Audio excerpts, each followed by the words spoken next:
first of all, I guess an acceptance of that stasis is not an option for the Philippines.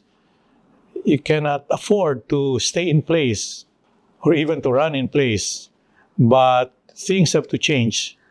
As they say, you cannot expect a different result if we keep doing on the same things. So first is the acceptance of that necessity. The second thing would be for the leaders to actually develop a worldview. What do you think? What do they think the world is at the moment? And based on that, imagine a number of futures for Philippine universities or even for their own university. So given what we are now, what could we be in 2050? Future 1, Future 2, Future 3, so on. And choose what future we want for ourselves. And then, like being green, basic research capable, and so on, and being unbound in a number of years. Based on that, they can develop strategic objectives and just the usual planning.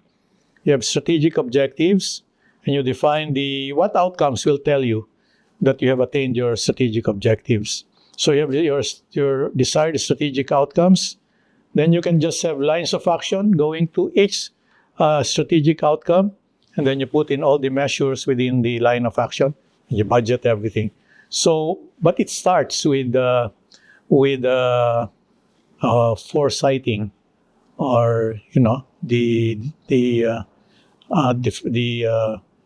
imagining of the futures and choosing one among these possible futures. The culture within the school. Are people curious enough? Are people wanting of or desiring of change? Are the people open-minded? Would they be committed? Would they be gritty enough if things don't go as planned? Would they have the integrity to do this? And the endurance to do all of those things. Because certainly, strategic plans take time.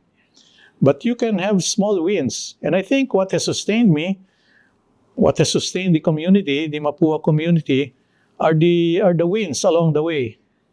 For example, we got ABET accreditation. So everybody that could be proud of when we got ABET accreditation.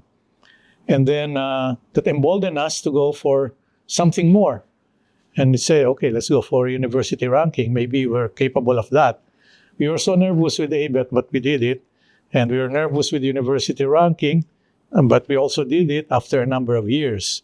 So these are the victories along the way that are celebrated and that boost the confidence and sustain us on that path. That is within the university. Outside of the university, we spend time with government.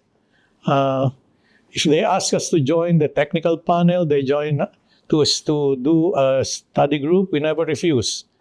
Not the officers of our university. So they're members of all these groups, and they spend time. And so talking with government and just never tiring of explaining our point of view and what we think are the things that ought to be done.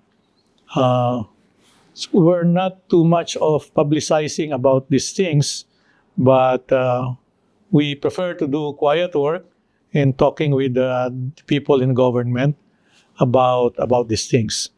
It may not necessarily be actually altruistic on our part, because in order to run an institution successfully, one has to influence the environment around it. That's the way we look at it. So we just say, well, it's not altruistic, but this is what we need. We want these things to happen for a school to advance, for a university to advance. So that's part of our attitude towards everything. It's not inward looking, but outward looking, in the sense that influence the environment for for the interest of your school and for the interest of the country as well.